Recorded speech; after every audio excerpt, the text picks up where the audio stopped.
The fluorescent airport lights buzzed overhead like angry wasps as 72-year-old Dolores Lawson clutched her boarding pass with trembling fingers. The departure gate stretched endlessly before her, filled with strangers speaking in rapid foreign tongues she couldn't decipher. Her arthritis-worn joints ached from the 14-hour flight, and her heart hammered against her ribs like a caged bird desperate for freedom. "Where is she?" Dolores whispered to the empty chair beside her, the same chair where her daughter-in-law Elise had been sitting just 20 minutes ago. The same chair where the 35-year-old woman had promised to help navigate this maze of international terminals during their layover. The announcement crackled through the speakers in a language that sounded like broken glass, followed by English. "Final boarding call for Flight 447 to Atlanta."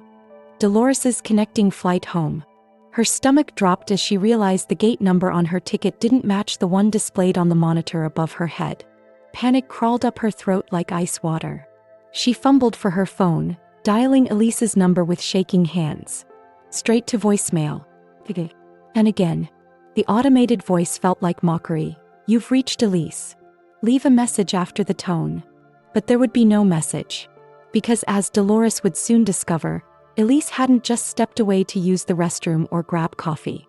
She had orchestrated this moment with surgical precision, leaving her elderly mother-in-law stranded in a foreign country with nothing but questions, terror, and a slowly burning rage that would soon consume everything in its path. The boarding gate closed with a definitive click, sealing Dolores's fate. 3 weeks earlier, Dolores had been tending to her prized tomato garden behind her modest brick home when Elise's silver BMW pulled into the driveway. The younger woman emerged wearing designer sunglasses and a smile that never quite reached her eyes, the same practiced expression she'd worn since marrying Dolores's son Albert 5 years ago. "Mama D, I have the most incredible surprise for you," Elise announced, her voice dripping with artificial sweetness that made Dolores's skin crawl. She'd learned to recognize that tone, the one Elise used when she wanted something expensive or needed to manipulate a situation to her advantage. Dolores wiped her dirt-covered hands on her apron, studying her daughter-in-law's perfectly manicured appearance. Everything about Elise screamed money. Money that came from Albert's successful dental practice. Money that had transformed the once humble woman into something Dolores barely recognized. "What kind of surprise?" Dolores asked cautiously, remembering the last surprise that had resulted in her life savings being invested in one of Elise's failed business ventures. Elise pulled out her phone, showing glossy travel photos. "A mother-daughter trip to Europe. Just you and me, bonding time, visiting all those places you've dreamed about since Daddy passed." She paused dramatically. Albert already approved everything. The flights, hotels, excursions, all paid for. Dolores felt her heart flutter with unexpected excitement. Since her husband Robert's death 2 years ago, she'd barely left her neighborhood, let alone traveled internationally. The idea of seeing Paris, Rome, London, places she'd only dreamed about, suddenly seemed possible. "When would we leave?" she heard herself asking, already imagining herself strolling along foreign streets, creating memories that would warm her lonely evenings. "Next Friday," Elise replied, her smile widening. "I've already packed your medications and essentials. All you need to do is say yes." The morning of departure arrived with unseasonable warmth, and Dolores found herself swept along in a whirlwind of activity that left little time for second thoughts. Elise had arrived at dawn, bustling around the house with military efficiency, checking passports and tickets while maintaining a constant stream of chatter about their upcoming adventures. "Remember, Mama D, I'm handling all the finances for this trip," Elise said, stuffing Dolores's wallet into her own oversized purse. "It's easier if I manage everything through my international accounts. You just focus on enjoying yourself." Something cold twisted in Dolores's stomach, but she pushed the feeling aside. Elise was being thoughtful, taking care of the complicated travel arrangements. Wasn't this what daughters-in-law were supposed to do? At the airport, Elise guided them through check-in with practiced ease, speaking to agents in hushed tones while Dolores waited nearby. She noticed Elise's phone buzzing constantly, text messages appearing and disappearing too quickly to read. When Dolores asked about them, Elise waved dismissively. "Just work stuff. You know how demanding my consulting business can be." But Dolores had never been entirely clear on what Elise's consulting business actually entailed. The explanations always seemed vague, shifting like smoke whenever she tried to pin down specifics. Albert had mentioned something about social media marketing, but the details remained mysteriously elusive. During the flight, Elise was unusually attentive, bringing Dolores extra blankets, helping with her medications, even sharing her first-class amenities. The kindness felt genuine, and Dolores began to relax, guilt creeping in for her earlier suspicions. "I'm sorry I've been distant lately," Elise said softly as they flew over the Atlantic. "I know we haven't always seen eye to eye, but family is everything. This trip is my way of showing you how much you mean to me." Dolores squeezed her daughter-in-law's hand, warmth flooding her chest. Maybe she'd been wrong about Elise all along. The foreign airport buzzed with controlled chaos, a symphony of rolling suitcases, multilingual announcements, and the constant hum of international travel. Dolores followed Elise through the maze of corridors, her legs protesting after the long flight while her daughter-in-law moved with surprising urgency. "We need to hurry," Elise muttered, checking her phone for the dozenth time in 10 minutes. Her earlier warmth had evaporated, replaced by sharp anxiety that made the air around them feel electric. "Our connection is tight, and these international transfers can be brutal." Dolores struggled to keep pace, her rolling suitcase catching on every uneven tile. The terminal seemed designed to confuse, with signs in multiple languages that might as well have been hieroglyphics. She'd traveled so little in her life that even domestic airports felt overwhelming, but this place existed on another level entirely. "Elise, slow down," she called out, but her daughter-in-law was already 20 feet ahead, phone pressed to her ear in animated conversation. The words were too distant to understand, but the tone was urgent, almost desperate. They reached the departure area for connecting flights, and Elise suddenly stopped, her face pale beneath expertly applied makeup. She stared at her phone screen like it contained devastating news, her carefully composed facade cracking for just a moment. "Is everything all right?" Dolores asked, finally catching up. Elise's smile snapped back into place, but it looked painted on, artificial. "Everything's perfect, Mama D. Just checking our gate information." She gestured toward a cluster of seats near the windows. "Why don't you sit down and rest? I'll grab us some coffee and figure out our next connection."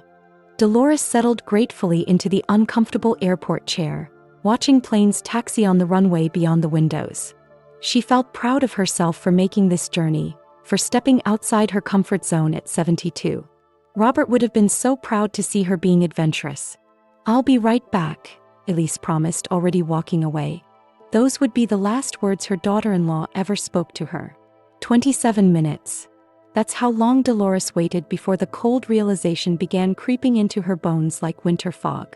27 minutes of watching other travelers reunite with loved ones, of hearing boarding announcements in languages she couldn't understand, of clutching her phone and willing it to ring.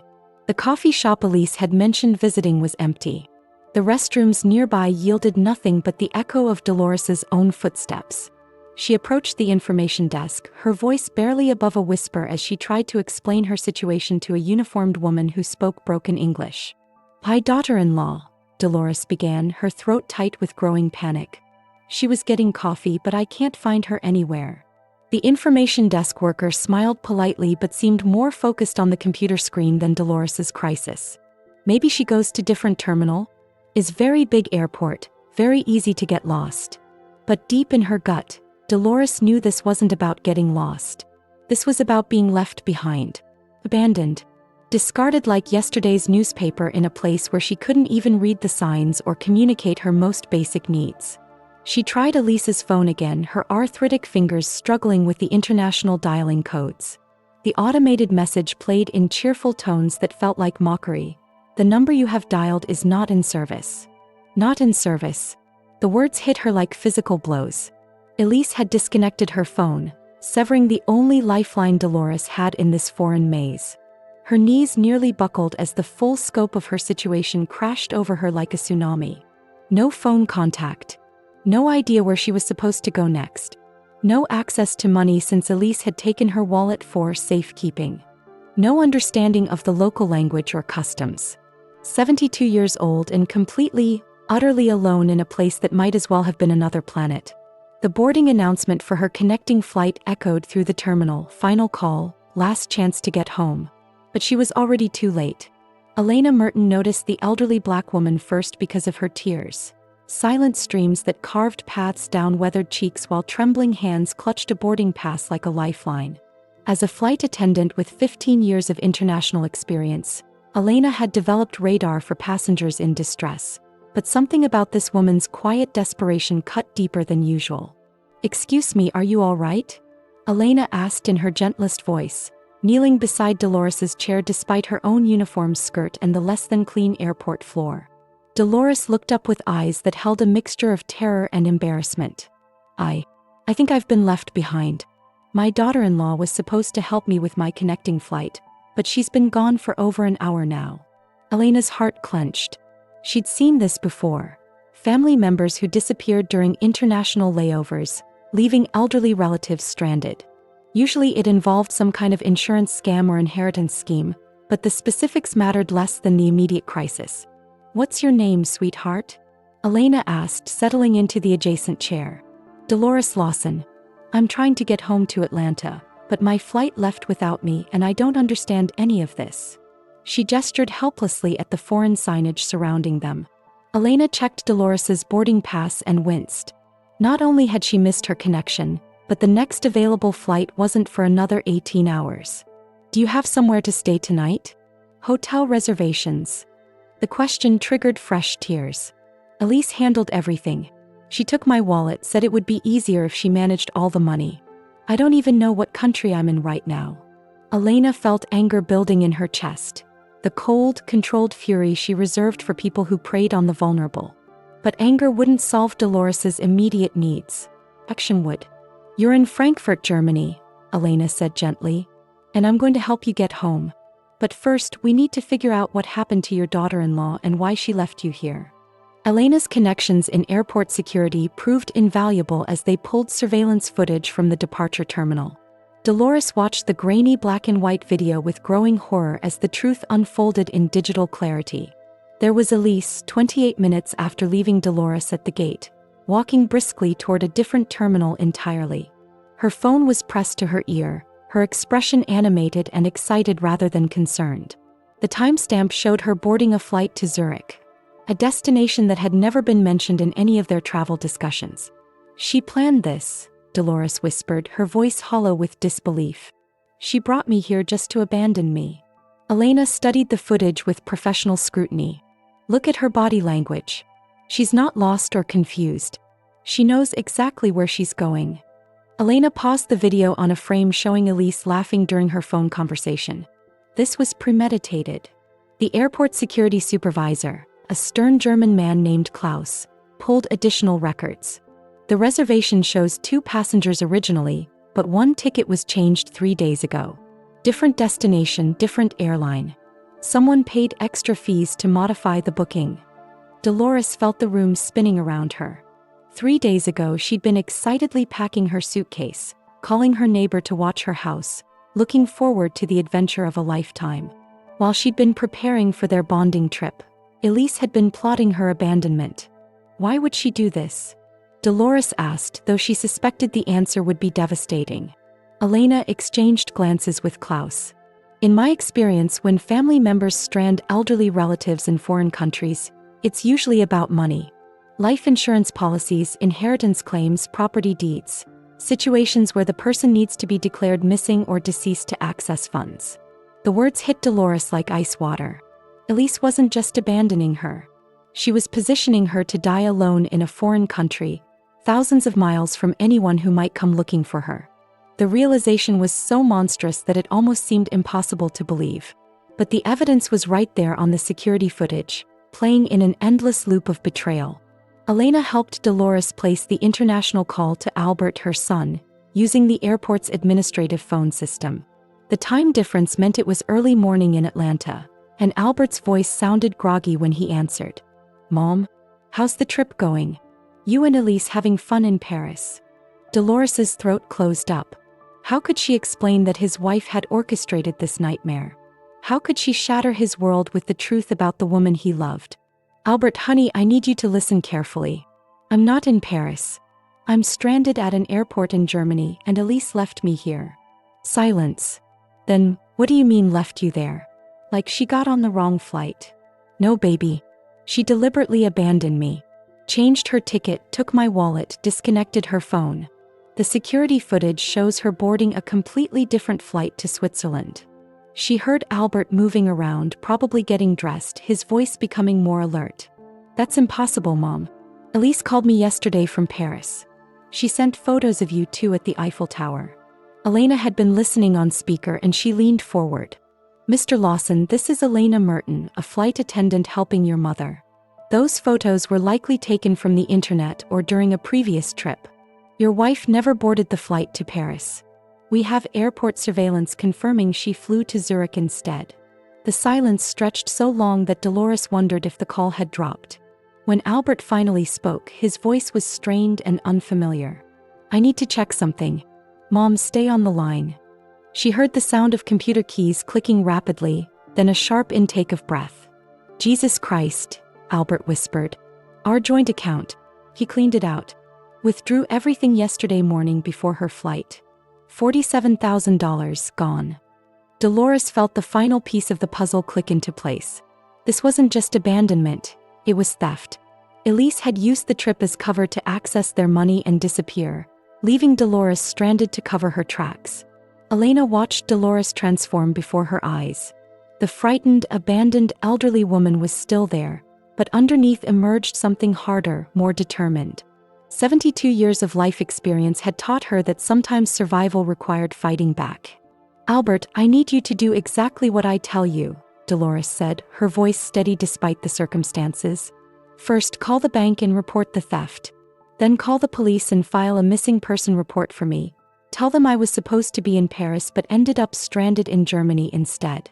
Mom, what are you thinking? Dolores looked at Elena, who nodded encouragingly. I'm thinking your wife made a mistake when she stole from us. She assumed I'd be too confused and helpless to fight back. But I've been managing crisis situations since before she was born.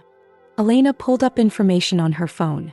International wire transfers leave digital trails, especially large amounts.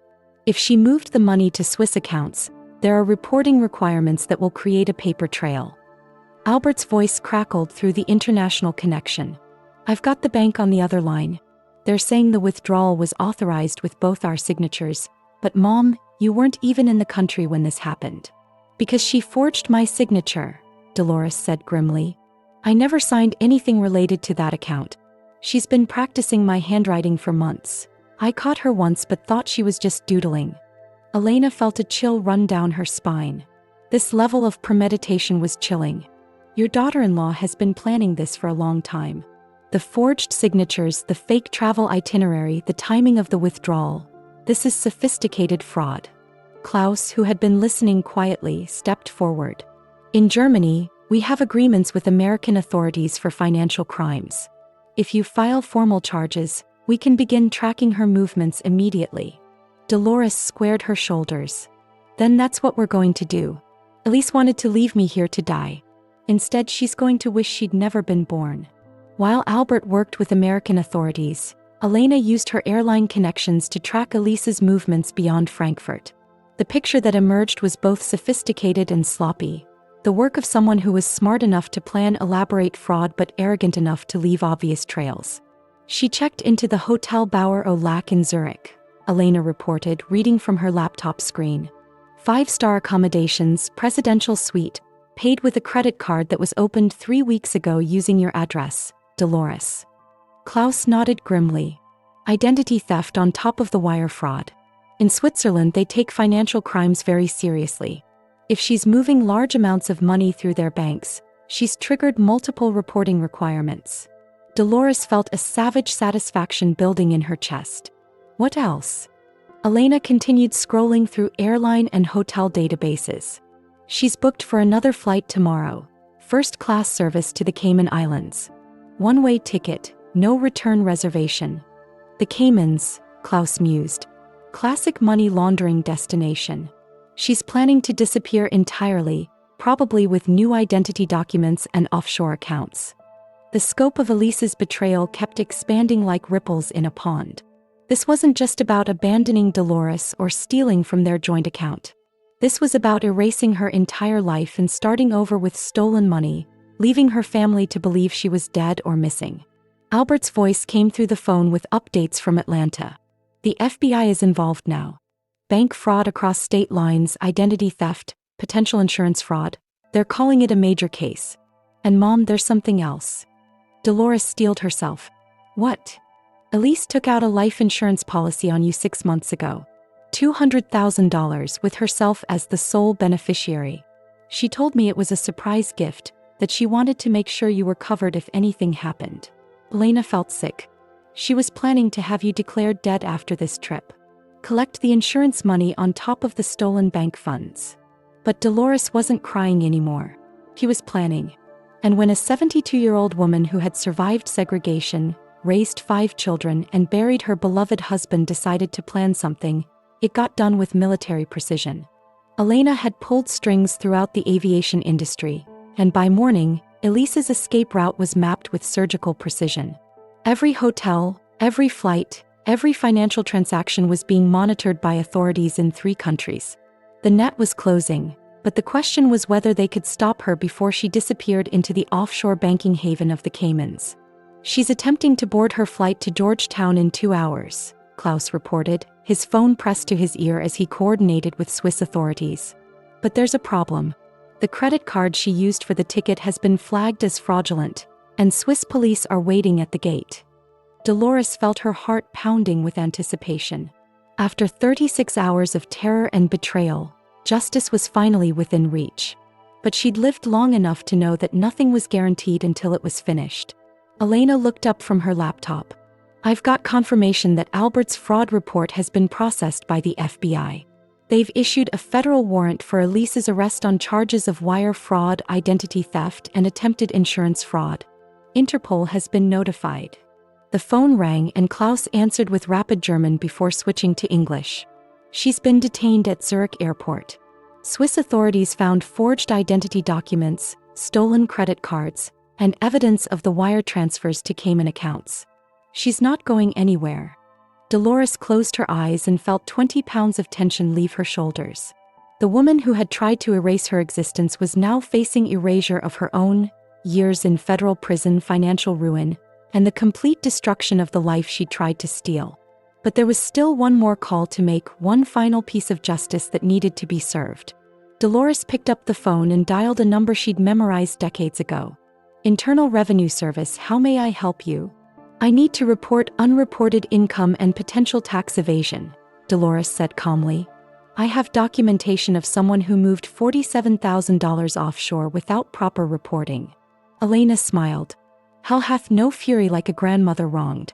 The courthouse in Atlanta was packed with reporters when Elise Porter Lawson was extradited from Switzerland 3 weeks later. Dolores sat in the front row, her spine straight and her hands folded calmly in her lap, watching as the woman who had tried to erase her was led in wearing orange prison scrubs and restraints. Elise looked different without her designer clothes and professional makeup. Smaller somehow, diminished by the weight of federal charges that could put her away for 20 years. When their eyes met across the courtroom, Dolores saw something she'd never seen before in her daughter-in-law's face: genuine fear. Albert sat beside his mother, his own face a mask of devastation and anger. The divorce papers had been filed the day after Elise's arrest, but the emotional wreckage would take much longer to clean up. 5 years of marriage, 5 years of believing he knew the woman who shared his bed, shattered in a single international phone call. The defendant is charged with wire fraud, identity theft, attempted insurance fraud, and conspiracy, the judge read in a voice that echoed through the packed courtroom. How does the defendant plead? Elise's public defender, a tired-looking man who'd clearly drawn the short straw, stood slowly. Not guilty, Your Honor. Dolores almost laughed. The evidence was so overwhelming that the plea felt like pure theater. Bank records, surveillance footage, forged documents, recorded phone calls with co-conspirators in the Cayman Islands. The prosecution could have convicted Elise with half the evidence they'd gathered. Elena, who had flown in from Germany to testify, leaned over to whisper in Dolores's ear. How does it feel knowing you took down an international fraud ring? Because that's what Elise's scheme had turned out to be. Not just a family betrayal, but part of a larger operation that targeted elderly relatives for insurance fraud. Elise had done this before to her own grandmother 3 years earlier. The case that started with an abandoned woman in an airport had exposed a conspiracy that spanned multiple countries and involved dozens of victims. Dolores looked at Elise one more time, then stood and walked out of the courtroom. She had seeds to plant in her garden, and justice was in capable hands. 6 months later, Dolores was kneeling in her tomato garden when Elena's rental car pulled into the driveway. The flight attendant had kept her promise to visit Atlanta, and she emerged from the car carrying a bottle of German wine and wearing the biggest smile Dolores had seen since this whole nightmare began. "Look at you," Elena said, gesturing at the flourishing garden. "You look like a woman who's conquered the world." Dolores laughed, brushing dirt from her hands. "I conquered a fraud scheme. The world will have to wait until next season." They sat on the back porch, sipping wine and watching the sunset paint the sky in shades of gold and purple. The peace felt earned, hard-won through months of legal battles and emotional recovery. Elise had been sentenced to 15 years in federal prison, ordered to pay full restitution plus penalties, and barred from ever contacting the Lawson family again. "Have you heard from Albert lately?" Elena asked. "He's doing better. Started therapy, joined a support group for fraud victims. He's talking about selling the dental practice and doing volunteer work with elderly patients." Dolores smiled. "Says he wants to make sure no one else gets taken advantage of the way his mama did." Elena raised her glass. To Dolores Lawson, who turned the worst day of her life into justice for dozens of victims. But Dolores shook her head. To Elena Merton, who taught an old woman that kindness from strangers can save your life. She paused, looking out at her garden where tomatoes grew fat and red in the evening light. And to the lesson that sometimes the people who try to bury you don't realize they're planting seeds. The wine was smooth, the evening air was warm, and somewhere in a federal prison, Elise Porter Lawson was learning that you should never underestimate a 72-year-old woman with nothing left to lose and everything to fight for. The garden bloomed and justice was served. Thanks for watching. Give us a like if you like the video and share with us in the comments what you think about this lovely tale. We always enjoy reading your comments.